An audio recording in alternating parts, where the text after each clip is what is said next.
Well, sometimes the tough love begins early in the National Football League. We're here to chop it up about quarterbacks. Cecil, Lammey, Andrew Mason on Orange and Blue today. And yeah, Mace, we've had the discussion about tough love, and well, Sean Payton's going to give you that.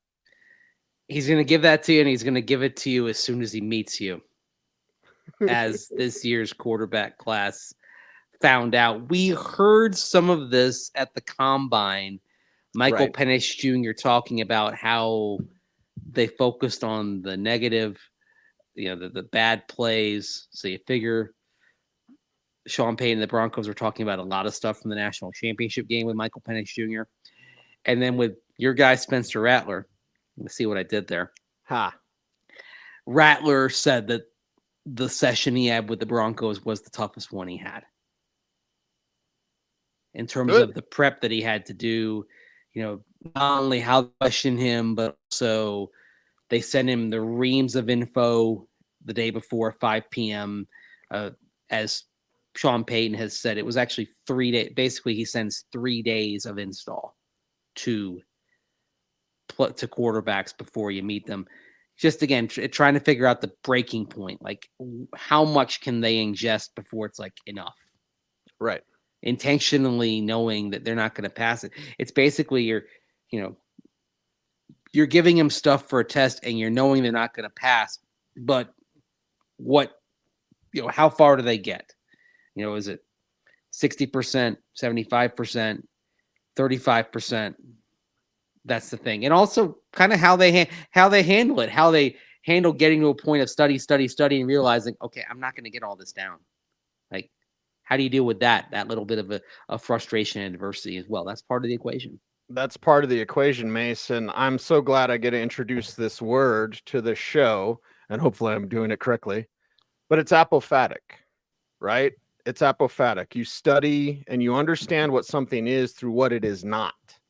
And so when you bring up negative plays, and Michael Penix said the Broncos were different from everybody else.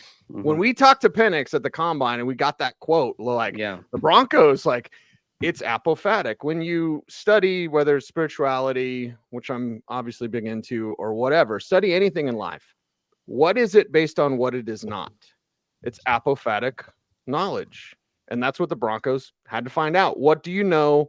What can you not know? Let's look at your negatives to understand what your positives are. Yeah, and the other thing also, I think this is part of why Sean Payton gets up there. Part of it's also probably a little bit of arrogance, no doubt.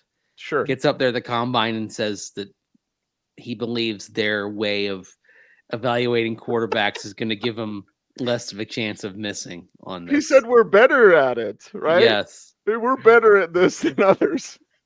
I mean, that's arrogance, 1,000%. We talk about arm arrogance. That's evaluation arrogance. Sure. I mean, that quote, I wonder how that went over in other offices around the league. Sean knows so much better than all of us. I guess we're just a bunch of chuckleheads and they got the secret sauce. I mean, if Bo Nix works out, doesn't that prove they're right? I mean, who's laughing now? Oh, shoot. I'll say this. I mean, if you mention Bo Nix, you go deep enough in the responses on social media, you're going to find negativity. Oh, yeah. Even from within Broncos country. You're going to see it. So there are people who want the team to succeed who are convinced that Bo Nix will not succeed. I mean, hey, look at James Marilat, who says they're going to take a quarterback next year, right there on elsewhere in the denversports.com universe, right? Right. So clearly he's not sold on the, how shall I put this, on the viability of Bo Nix as the Broncos quarterback. All right. Well, I guess Sean Payton, that's whose decision and whose ideas will come to fruition, Mace, because it's about proving yourself right. Yeah. We're better than you, and we know it. It's a Globo Gym thing. Sean Payton's going to do his damnedest to make sure Bo Nix works out. And he's going to do his damnedest, but also he feels confident that Bo Nix can handle the tough coaching that's going to come his way. We talked yesterday about how things might go when there's some shouting. At what point does Bo Nix volley the invective back to Sean Payton when he's getting dog cussed after a pre-snap misalignment? Didn't read the blitzer about to come through the A gap.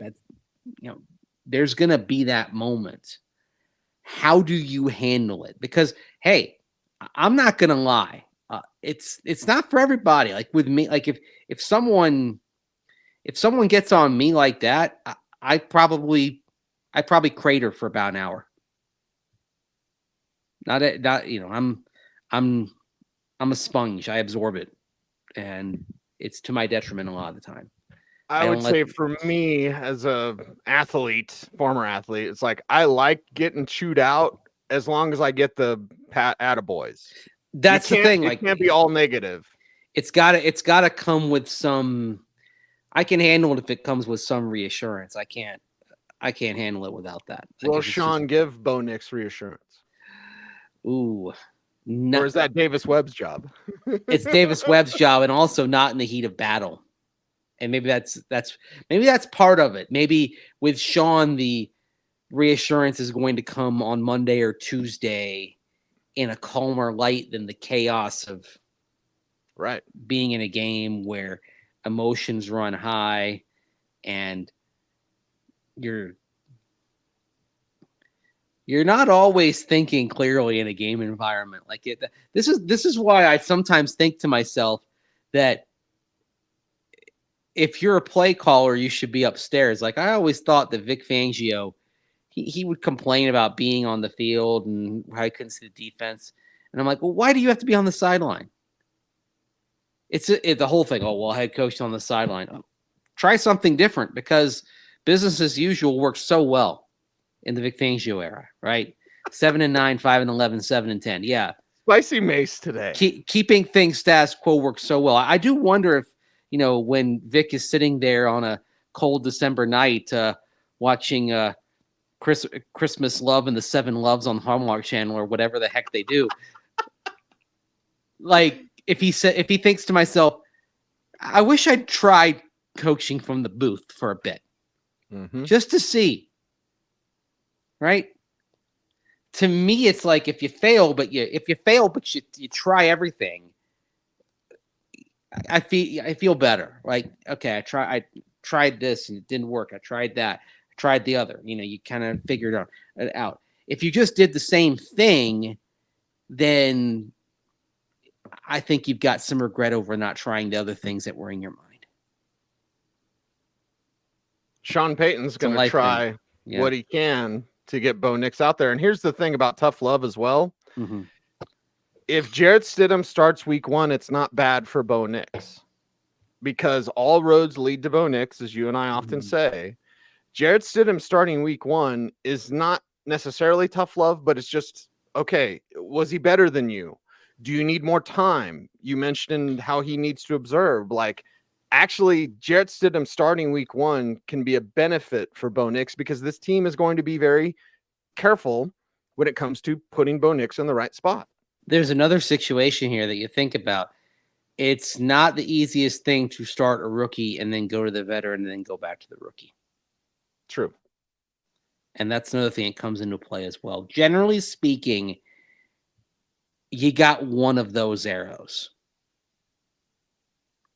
And you fire it, and then you make the commitment and you go from there. So that's another thing to consider. If you start Bo Nix right away, you are committing to riding this out with Bo Nix. Period. That's it. That's the plan. Unless he gets injured, that is your path. If you start Jarrett Stidham, then you've given yourself a choice at some point to moving on to Bo Nix. It's a matter of when. So you start Jarrett Stidham and the returns diminish a few weeks into the season, then you can fire the Bo Nix arrow and you're good. If you start Bo Nix from the beginning and the team struggles, and then if you choose to fire the Jarrett Stidham arrow, then you're also potentially torpedoing any chances of success for Bo Nix. Right. It's rare that you lose it and get it back. Although I actually say that, and Drew Brees is an example of one quarterback who did lose the job in year 3 for a little bit to Doug Flutie and got it back. Because I remember when the Chargers came here to Denver in November of that year, it was Doug Flutie who was the starting quarterback, not Drew Brees. Right. But that was year 3. Year 1, it's a different story. Yeah, another example. This is in the Wayback Machine. You being a Steeler fan will know that Terry Bradshaw got benched and eventually got it back. Yep. But that was the 1970s, man. It's a little different now. The timeline's compressed. The pressure is increased. Yep. And the pressure is there for Bo Nix. It's there for Sean Payton as well. But on the Unbreakable podcast with Jay Glazer, Sean Payton was on and talked about his tough love. Here's what Coach had to say. We try to see how they handle tough questions. You have to understand, in these 20 years but now... But it's not just tough questions, it's how you fuck with them. Right, but think about the history. When this combine first came out, guys didn't know what the drills were. There weren't videos. There weren't coaches to coach you how to answer questions. They have 15 minutes now. Their biggest friend, when they sit in a combine interview, these players, is when the coach and coaches or scouts want to talk, because they know that clock's set for 15 minutes. We want them on the mic real quick. So trying to dig into the makeup of these players, quarterbacks or other positions, you want to be a little confrontational. Why did you suck in that USC game? And you want to hear their answer, really. Right. Because you know what? They're probably going to have a game where they suck here, too. And you want to see how they respond. And you want to see how they said, hey, look, I played poorly in that game, man. I knew it going in. I did this. You want to see some accountability, and you want to be able to but you want to be able to not catch them off guard, but just see how they bow up and respond. Funny thing is, why did you suck in the USC game? That was obviously kind of a hypothetical example because Bo Nix last year, 23 of 31, 412, 4 touchdowns, no picks against SC.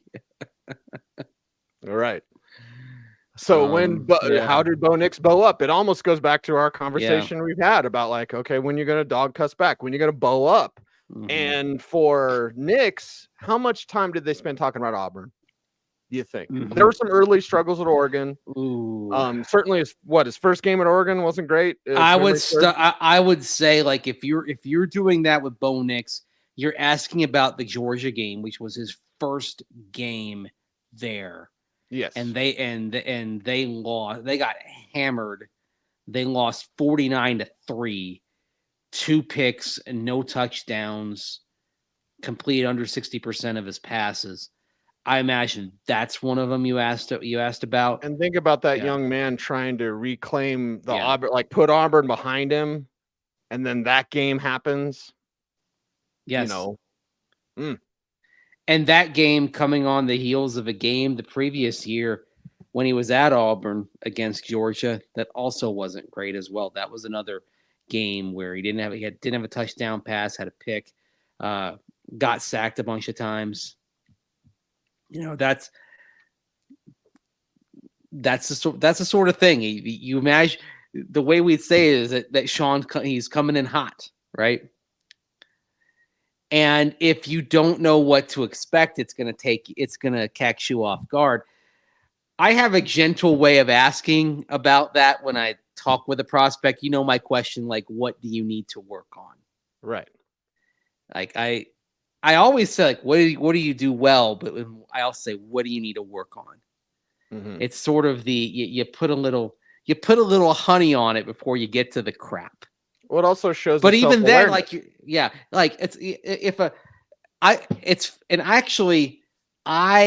like when somebody thinks about it. Like some guys will be like, "Oh, just got to do everything better." I like it when a player says something specific. Like if you tell, Blake Watson says, I got to make sure my pass pro is on point. When I asked him that, I'm looking for a player who knows not only their strengths, but knows their deficiencies and understands they're going to have to put work in there to be a viable NFL player. Right. So like if I were a scout and I were asking, and I would focus more on that. I'm not sure I'd come at it the way Sean Payton does. Why'd you suck? Why did you suck? I mean, I listened to that. I listened to that a couple of nights ago, and I just started cracking up. Like, he would put it in those terms. Like, for sure. Go to Michael Penix Jr. Why'd you suck against Michigan? Mm-hmm. Right? Yeah. And and the other thing is you think the player probably thinks, whoa, like I'm actually curious to see what game when they sat down with Drake May, because of course they met with all of these guys, right? Right. Like when, what if Sean Payton said something in regards to Drake May's numbers having a bit of a decline last year and said something like, Drake, why'd you suck last year? Yeah, why'd you suck the whole year, right? And think about even though he didn't really suck. He didn't really suck. Like if probably the he one didn't game take that next step. Yeah. The game maybe you point to is the UVA game that they had no business losing. There were some drop passes in that game though. Like so, Sam Howell tanked his final year. Jarrett Stidham tanked his final year. May didn't do that. But think about how much these guys are loved up. And then you sit down with Sean Payton. He's like, why'd you suck? Yeah. Because all these quarterbacks, their entire high school career, probably starting in junior high, you're the best. You're the best. You're the best. You're the best. What if you're not? They're told how great they are. Like, right. Jarrett Stidham would be really interesting because remember he had that bowl game against Purdue that he was just that he looked. I remember the chatter as that game was going on was like, oh, this was Jarrett Stidham was supposed to be all along, because there was a time when Jarrett Stidham was thought to be a potential number 1 overall pick. Yep. It's kind of hard to fathom, but he was. Yep. Sam Howell, same thing. Yes. Sam Howell was considered as a number 1 overall pick. But Sean Payton would not have cared about the Purdue game in the Music City Bowl. He would have cared about going 13 of 30 for $127 against Alabama. Mm-hmm. Like, what happened? What the bleep? Why'd you suck? You know what? Here, okay. I guess had this crazy idea. Not that I would do this because I want to remain ambulatory and perpendicular to the ground. But imagine if you went up to a player in the locker room and said, hey, why'd you suck? Like, you had a bad day. Like, let's... Jonah Ellis has a day where he gets shut out. Kind of like, Jonah Ellis is doing well, but then he has a day where he gets shut out. Kind of like he had against SC last year. He was on a roll with the Oregon game, pardon me. But he's on a roll, goes against Oregon. Bo Nix is getting the ball out quickly. Ellis does buckus. And you ask, why you suck? If you, shoot. Of course, you're talking to someone here who actually made Melvin Gordon cry with a question once. So, right. Yeah. It happens. It happens. I think it was just, I like to think it was, he and I talked about it. It was kind of more just like the accumulation of everything. I think, he probably would have cried at almost anything that was asked of him at that point. And I give him a lot of credit for answering questions. That was in Las Vegas. He always did that. He always did that. Like the thing that I will forever tip my hat to Melvin Gordon on, even though it's not the best thing in Broncos country to say positive words about Melvin Gordon. You're on an island, brother. On. Yeah, I am. But he always answered questions. He always took the heat when he fumbled. Always. I would say coaches can ask why you suck. I Can't. would prefer if we didn't, because it's glory to the players, glory to the game. They're doing something that we can't do, something that fascinates us. And yeah, there will be times when I'll get on the air and be like, this guy he's not good at football. I say that a lot. I'm emotional and opinionated, but to their face, a little more respect. You wouldn't say to Vance Joseph what you said on the show. Why didn't you get fired? In a podcast, I mean, let's say, like in a long form, like we have Vance Joseph one-on-one, you and me sitting in lounge chairs with Vance Joseph. Vance, do you think you're getting fired? Because I said you're getting fired. Like, what? Yeah. You didn't think you get fired? Did you pack your bags? Did you think you wouldn't fly home? Like, I will admit, like, there would be a conversation about that game, and it would probably start with what happened. Mm-hmm. And maybe that's actually a better way of saying, why you suck. Like, hey, what happened? There's a character that Bill Murray once played in a long ago movie, who was a playwright, and Bill Murray kind of ad-libbed a lot of the dialogue, and he said, I don't want to hear from somebody saying, I really dig your play, man. I want to hear from somebody saying, I saw your play. What happened? Mm-hmm.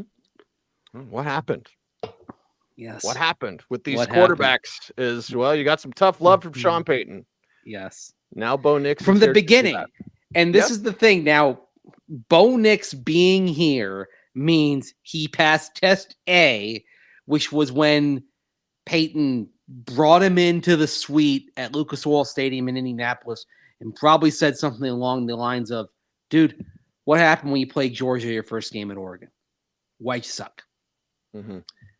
So he got past that test and then on to the next test, which is when Sean Payton and the Broncos send 3 days of install to Bo Nix at 5 p.m.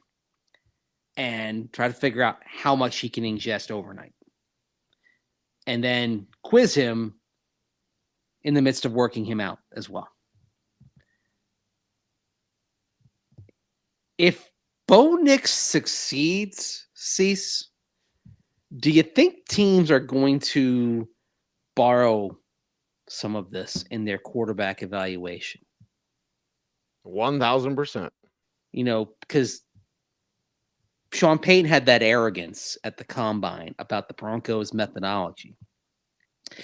And we hear QB6, blah, blah, blah. If QB6 ends up being QB1 or QB2 in this draft, because even QB2 means you might be really dadgum good in this class. Mm-hmm. So if QB6 becomes one of the top two passers in this draft class and gets a second contract and all that, do teams say, okay, this team that was sitting there at 12 that got the last swing of a big time class found somebody who could be a very good NFL quarterback. What did they do? And when they look into what the Broncos did, they find it started with being negative and saying, why did you suck on first meeting? Right. Do teams do that? I would like to think they would, Mace, but we know this league. I could do it my way. There's too much arrogance and there's too much turnover. You take the long view, you should take the long view. Did anyone learn from 83? Did anyone learn from Lamar Jackson? Right? Because if we think of like, okay, number 6, he was number 1. Well, Dan Marino fell for rumors, basically. Did they learn from that? No. Not really. Did they learn from Lamar? Ozzie Newsome's gift. I love Ozzie. Yeah, me too. Gift of Lamar Jackson. Here you go. I mean, Baker's more than fine. Josh Allen's outstanding. Yeah. But the gift you got from Lamar Jackson. Anyone learn from that? Yeah. And it's funny with Ozzie, for all of it everyone says about Bill Belichick's coaching tree not being what it should be, it's Bill Belichick's personnel evaluation tree. That's the true legacy of him. And Ozzie learned a lot from Bill. Mm-hmm. But he did it in his own way because Ozzy doesn't have the same personality as Bill. Ozzy did it with a little more empathy, is what I would say. Yes, very much so. A little more, a little more of a velvet touch than Bill Belichick has, and then Sean Payton has. See, I think that's why I think maybe you don't say why did you suck today, even though that is bracing it does catch you off guard, and that's part of it too. Is you walk in, you're a stud prospect, you're feeling good, and this guy says, "Why did you suck?" Bring you down a peg, right? Yep. Bo Nix is here because he passed those tests. And if he succeeds, then people are going to look to the Broncos and that arrogance that Sean Payton had about the philosophy. They're going to look and say, okay, this was a best practices model, right? Learn from Fascinating. But if it fails, then it's unjustified arrogance. And it's actually one of the things we'll be talking about. The Sean Payton era fails, if the Bo Nix era fails, one of the moments we're going to look back at is that response at the combine. Like that, I'll write my, good Lord willing, creek don't rise. I'll write my five moments that define the Sean Payton era. And actually that quote will probably be one of them. Might be number one. Might be. Might also be yelling at Russell Wilson in Detroit. Or maybe double lattes. Nathaniel Hackett sucks. Get a couple of lattes. I wonder if Sean had a couple of lattes before he talked with Jay Glazer, because that was, it's the Unbreakable podcast. I listened to it a couple of nights ago. If you want to understand a bit more about Sean Payton, I think it's highly recommended if put it in when you're working out or taking a long drive or whatever. It's some good stuff.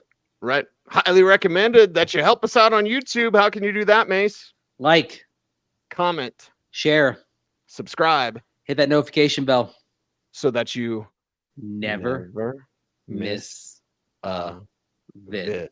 That's right. He's Andrew Mason. Follow him on all the socials at Mace Denver. I'm at Cecil Lammey saying OBT's BFD. Thanks for watching. Stay tuned and stay frosty.